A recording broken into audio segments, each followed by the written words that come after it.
to my core, or I become.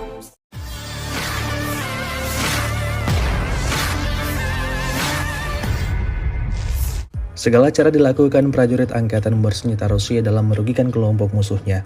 Terbaru Angkatan Dirgantara Rusia menyerang habis-habisan posisi Ukraina di wilayah Kherson.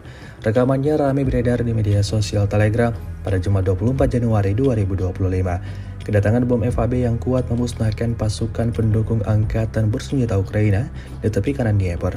Dapat terlihat dalam rekaman terjadi ledakan besar di titik yang berbeda-beda. Angkatan Bersenjata Rusia benar-benar memaksimalkan serangannya di arah ini. Hingga video ini beredar, beragam respon diberikan warganet.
Download Tribun X sekarang, menghadirkan lokal menjadi Indonesia.